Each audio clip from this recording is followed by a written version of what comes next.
फिलहाल इस चैनल के प्रदेश बुलेटिन में आप सभी का स्वागत है और मैं हूं आपके साथ मीनाक्षी सिंह। आइए नजर डालते हैं आज की प्रमुख खबरों की ओर। बढ़ती महंगाई के विरोध में महिला कांग्रेस ने सरकार का फूका पुतला। रामनगर धनगढ़ी नाले में बहते बहते बचे बाइक सवार। अवैध शराब पर कार्रवाई करते हुए 4 वांछितों को गिरफ्तार किया। रोडवेज और कैंटर की टक्कर में घायल कैंटर चालक को भतरोज खान पुलिस ने पहुंचाया अस्पताल। सरकार जनता के द्वारा कार्यक्रम में अधिकारियों ने न पहुंचने से ग्रामीण में रोष। लालकुआ के चोरगलिया के शेर नाले में नाव की तरह बहने लगी एक कार। बारिश का मौसम आते ही बीमारियों ने दी दस्तक। कांग्रेस प्रदेश अध्यक्ष करण महारा ने कहा बीजेपी कैडर के मंत्री को तत्काल हटाएं। दिल्ली में पीयूष गोयल की अध्यक्षता में हुए खाद्य एवं नागरिक आपूर्ति मंत्री का राष्ट्रीय सम्मेलन। रामनगर में बीते दिन खेत की मेड़ को लेकर 2 पक्षों में खूनी विवाद के बाद एक महिला की हुई मौत। अब खबरें विस्तार से। उधमसिंह नगर के किच्छा में महिला कांग्रेस कमेटी के बैनर तले कांग्रेसियों ने बढ़ती महंगाई के खिलाफ जुलूस निकालकर जोरदार प्रदर्शन किया है। आपको बता दें कि आक्रोशित कांग्रेसियों ने प्रदर्शन के दौरान भाजपा सरकार का पुतला दहन किया।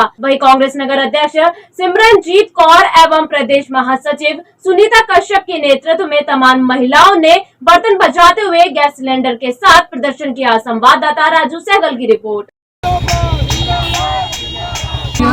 ये पुतला दहन हमने महंगाई के कारण किया है। महंगाई आज ये पूरा प्रदेश जो महंगाई से जूझ रहा है, जिसकी वजह से आज महिलाओं का चूल्हा भी बुझता हुआ नजर आ रहा है। बच्चों के दूध से लेके दाल चावल आटा सब पे टैक्स लग रहा है और आज महिलाएं कह रही हैं हमारा ये दाम कम कर दो, तो मोदी सरकार कहती है कि हमारा बजट नहीं है। तो ये बजट कहाँ गया मोदी जी? और क्या ये आपका स्मार्ट इंडिया है? ये आपका स्मार्ट भारत है जहाँ पे बिल्कुल सुनवाई नहीं हो रही। महिलाओं का चूल्हा बुझ गया है, बच्चों के दूध से लेके राशन तक का तो दाम बढ़ गए हैं और इन दामों को कम करने के लिए भाजपा सरकार क्या कर रही है? भारतीय जनता पार्टी की सरकार है, उस सरकार ने आज हम लोगों को इस तबाही के मोड़ पे लाके खड़ा कर दिया है कि आज हम महंगाई की इस चरम सीमा तक पहुंच गए हैं कि आज हम सबका आज जो हमारा निम्न वर्ग है वो इतना परेशान है कि महंगाई के कारण अब आप देखिए खाने की चीज पे भी जीएसटी लग रही है। दूध दही आप जो चीज लेना चाह रहे हैं कि महंगाई सरकार क्या कह रही है? आज सिलेंडर के दाम कितने महंगे हुआ। आज हमारी कांग्रेस सरकार थी तो हमारे 450 रुपए का सिलेंडर था, आज हमारा 1150 रुपए का सिलेंडर है। आप अच्छे दिन वो कब आएंगे? जो भारतीय जनता पार्टी वादा करती थी कि हम अच्छे दिन लाएंगे, उसकी कथनी और करनी में बहुत फर्क है। कहती कुछ है करती कुछ है। हम तो महंगाई के खिलाफ जो आवाज उठा रहे हैं, हमारी उस पर सुनवाई हो। सिलेंडर के रेट इतने ज्यादा कर दिए हैं, खास करके साग सब्जी के टमाटर के दाम इतने ज्यादा कर दिए हैं कि लोगों के घर में टमाटर नहीं, आज खाना बनाने में दिक्कत आ रही है। इसका सबसे ज्यादा प्रभाव औरतों पर पड़ा है, उनके रसोई पर पड़ा है, जिसमें औरतें 2 पैसे की बचत करा करती थी, अब उसमें भी मुश्किलें आ रही है। और भाजपा ने बड़े बड़े वादे किए, सारे वादे उनके टूट गए हैं। भाजपा ने सबसे पहले ये किया, अमीर को और अमीर कर दिया है, गरीब को और गरीब कर दिया है। सुनवाई कुछ हो नहीं रही है। उत्तराखंड में सभी इलाकों में देर रात से हो रही बारिश की वजह से रामनगर व आसपास के क्षेत्रों में नदी नाले उफान पर है। आपको बता दें कि धनगढ़ी नाले के उफान पर आने के बाद एक बाइक सवार को जान जोखिम में डालकर देखा गया, जहां पानी का बहाव इतना तेज था कि पानी युवक को और बाइक दोनों को अपने साथ बहने लगी। गनीमत ये रही कि आसपास के लोगों की मदद से बाइक व राहगीर दोनों को बचा लिया गया। संवाददाता कैलाश रियाल की रिपोर्ट।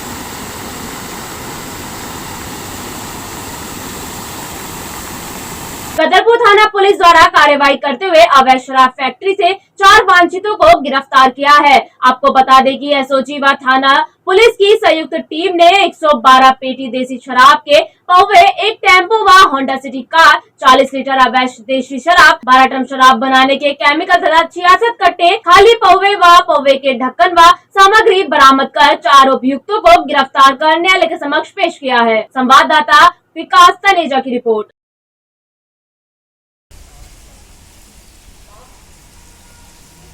अल्मोड़ा के भतरोज खान पुलिस को सूचना मिली कि अनुवादो खान के पास भतरोज खान की ओर से रामनगर को जा रहे रोडवेज और रामनगर से भतरोज खान को आ रही कैंटर आपसी टक्कर में दुर्घटनाग्रस्त हो गए। आपको बता दें कि दुर्घटना में घायल कैंटर चालक प्रकाश चंद के पैर पर चोट आई, जिसको प्राइवेट वाहन की सहायता से रामनगर उपचार हेतु भेजा गया। साथ ही बस में सवार सभी यात्री सुरक्षित है, जिनको अन्य वाहनों से अपने अपने गंतव्य को भेज दिया गया है। संवाददाता हेमंत सिंह मेहरा की रिपोर्ट।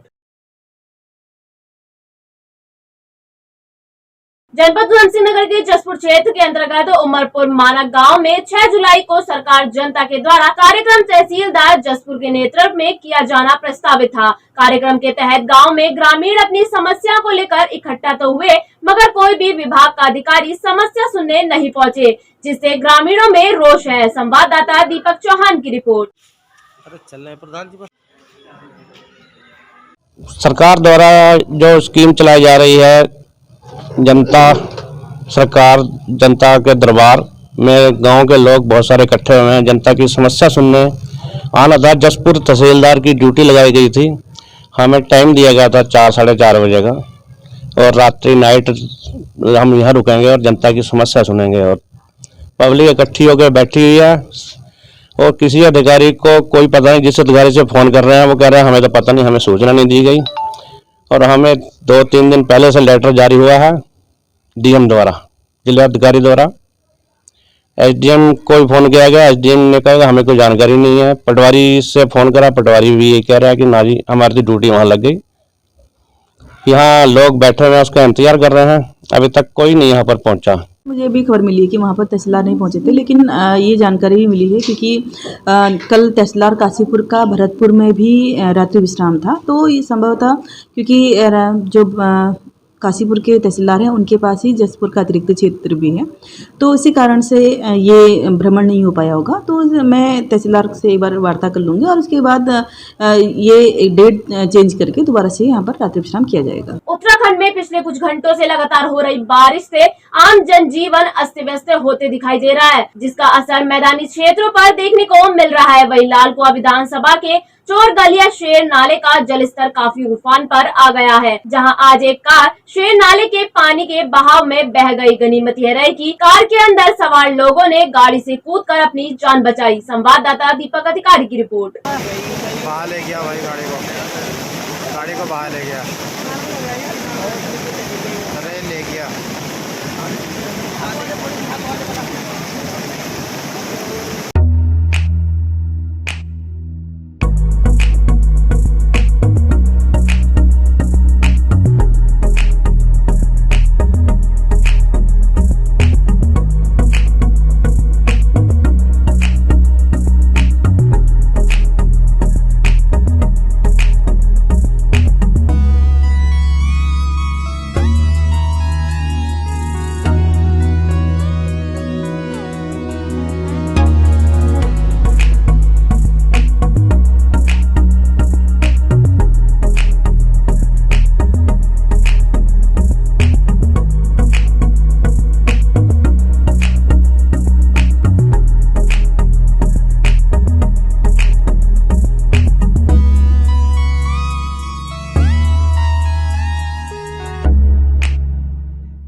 बरसात का सीजन आते ही बीमारियां भी पैर पसारना शुरू कर देती है। इनमें सबसे ज्यादा जोखिम डेंगू से होता है, जिसकी रोकथाम के लिए स्वास्थ्य विभाग हर साल लाखों रुपए प्रचार प्रसार में ही खर्च कर देता है। आपको बता दें कि प्रदेश के कई हिस्सों में लगातार बारिश भी हो रही है, जहां उत्तराखंड स्वास्थ्य विभाग ने प्रदेश के सभी जिलाधिकारी को डेंगू की रोकथाम के लिए एडवाइजरी जारी कर दी है। साथ ही सभी जिलाधिकारी को निर्देश भी किया गया है कि सभी जिला अस्पतालों में निरीक्षण किया जाए और यह सुनिश्चित किया गया है कि डेंगू के लिए बेड्स और प्लेटलेट्स जैसी सुविधा उपलब्ध है। संवाददाता सुनील राज की रिपोर्ट। इस संबंध में सभी जिलाधिकारियों को निर्देशित किया जा चुका है कि जिलाधिकारीगण एसडीएम्स को डिप्यूट करें और जितने भी हॉस्पिटल्स हैं वहाँ पे जो पेशेंट्स एडमिटेड हैं या जो डेंगू आइसोलेशन वार्ड्स हैं उसका औचक निरीक्षण कर लें और उपचार इत्यादि कैसे चल रहा है इसका भी एक मौका मुआयना कर लें। इसके साथ साथ स्वास्थ्य विभाग, नगर निगम और ज़िला प्रशासन को निर्देशित कर दिए गए हैं कि वो संयुक्त रूप से अभियान चलाएं और ऐसी जगह जहां पे मस्कीटो लार्वे पनपने की जो है संभावनाएं रहती हैं उनका चयन कर ले और जहां वाटर एक्यूमुलेट हुआ है उसको उन सोर्सेस को नष्ट करें। कांग्रेस से आयातित मंत्रियों का धामी सरकार में अच्छा परफॉर्मेंस नहीं है और जितने अन्य कांग्रेस के बीजेपी में गए विधायक वेटिंग लिस्ट में हैं, उनको मंत्री बना देना चाहिए। ये बयान किसी और का नहीं बल्कि कांग्रेस प्रदेश अध्यक्ष करण माहरा ने दिया है। आपको बता दें कि उन्होंने कहा कि बीजेपी कैडर के जितने भी मंत्री हैं उनको तत्काल प्रभाव से हटा देना चाहिए। यह सुझाव कांग्रेस प्रदेश अध्यक्ष ने धामी सरकार और बीजेपी संगठन को दिया है। संवाददाता सुनील राज की रिपोर्ट। सीएम भी हमारा ही बनाओ, पीएम भी हमारा ही बनाओ, चौधरी भेजे तो हैं वहाँ। देखिए, अभी जितने मंत्री हैं उसमें से आधे से ज़्यादा कांग्रेस के हैं, क्योंकि जो बीजेपी से बने हुए मंत्री हैं वो ढंग से काम नहीं कर पा रहे हैं और वो कोशिश कर रहे हैं कि हमारे प्रधानों को, बीटीसी मेंबर, जिला पंचायतों को किसी को शामिल करके फिर उनको विधायक बना के उनके मंत्री बनाए, कि उनके पास योग्य लोगों की कमी है। क्योंकि आरएसएस और बीजेपी ने योग्य लोग नहीं बनाए, इन्होंने भक्त बनाए, अंधभक्त।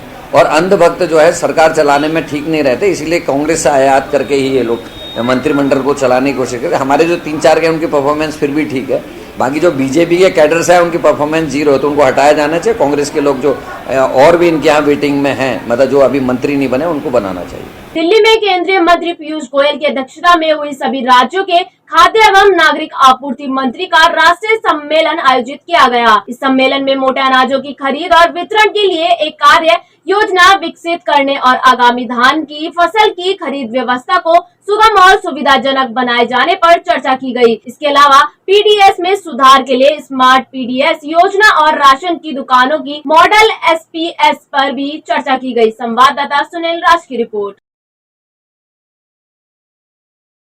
मैम देखिए, दिल्ली में माननीय केंद्रीय मंत्री जी ने एक बैठक रखी थी और उस नेशनल कॉन्फ्रेंस में खासकर जिस प्रकार से प्रधानमंत्री गरीब कल्याण अन्न योजना के निमित्त जिस प्रकार से एनएफएसए के तहत हम लोग अपने राशन कार्ड धारकों को मुफ्त राशन दे रहे हैं, उस परिप्रेक्ष्य में फीडबैक भी था। साथ साथ में स्मार्ट पीडीएस के कॉन्सेप्ट पे भी अब हमें काम करना है, सारी प्रक्रियाओं को ऑनलाइन लेकर आना है। आपके फाइनेंशियल अकाउंट्स को उन्होंने क्लियर करने के लिए कहा है।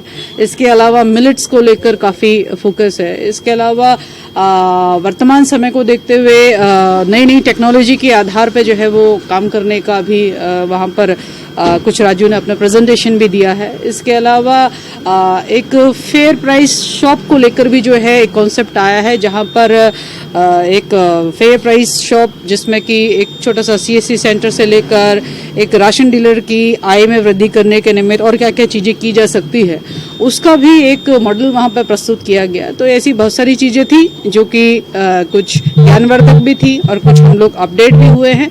और निश्चित रूप से उत्तराखंड जो है वो जिस प्रकार से केंद्र की योजनाएं हैं उसको लेकर लगातार गंभीरता से काम भी कर रहा है और स्मार्ट पीडीएस के सिस्टम को और मजबूत करने के लिए हम लोग काम भी कर रहे हैं और मिनिमम ऑप्टिमाइजेशन पे भी काम कर रहे हैं। कि पहले एक समय ऐसा हुआ करता था कि हमारे गोडाउन्स जहाँ हुआ करते थे और राशन डीलर की दुकान जहाँ हुआ करती थी, उसकी दूरी जो है उसको कम करने के लिए भी मिनिमम ऑप्टिमाइजेशन के लिए उसको मैपिंग की गई है, ताकि कम दूरी और कम ट्रांसपोर्टेशन से जो है वो काम किया जा सके। तो उसको और व्यवहारिक बनाने का काम भी जो किया है। उत्तराखंड अभी 4 राज्यों में 6 जनपदों में काम कर रहा है और अभी 6 जनपदों में माननीय केंद्रीय मंत्री जी ने कहा है कि उसको भी हम लोग जल्द से जल्द स्टार्ट करें। तो उसके लिए टेंडर प्रक्रिया वर्तमान में गतिमान है। इसके अतिरिक्त जो है राशन के मामले में हम लोग कह सकते हैं कि वर्तमान में फोर्टिफाइड राइस जो है आज हमारे सस्ता गला विक्रेताओं के माध्यम से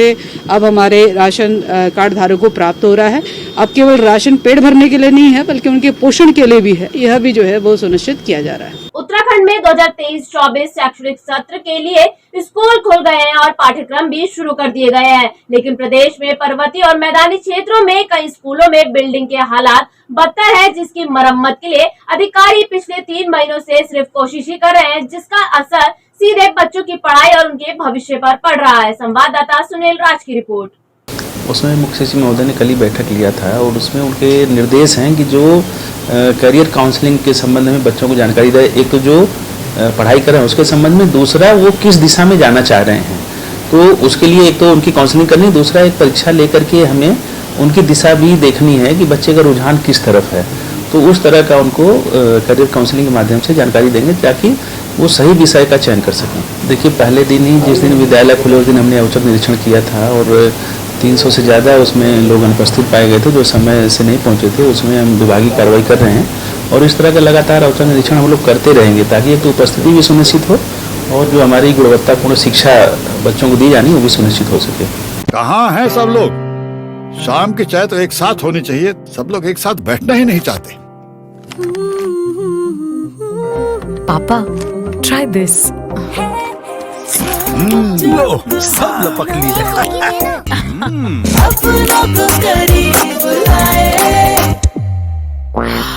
ये क्या हाल कर दिया है रूम का? बस कल से चाय मेरे रूम में।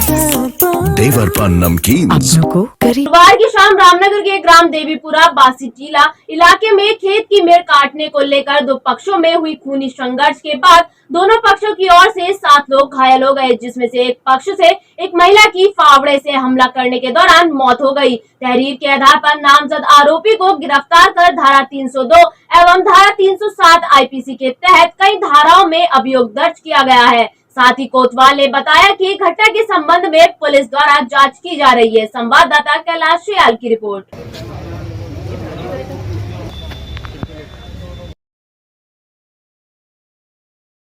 कल बासी टीला में दो मतलब गुटों में संघर्ष हो गया था मेडिको विवाद को लेके। इस संबंध में एक महिला पार्वती देवी की इलाज के दौरान डेथ हो गई थी और पार्वती देवी के बेटे की तरफ से एक अभियोग पंजीकृत किया गया था थाने में और उसमें हमारे द्वारा 5 अभियुक्तों को गिरफ्तार किया गया है और आज उन्हें माननीय न्यायालय समक्ष पेश किया जा रहा है। आज के लिए इतना ही। उत्तराखंड से जुड़ी तमाम खबरों के लिए बनी रहिए सुरागी लाल न्यूज चैनल के साथ। धन्यवाद।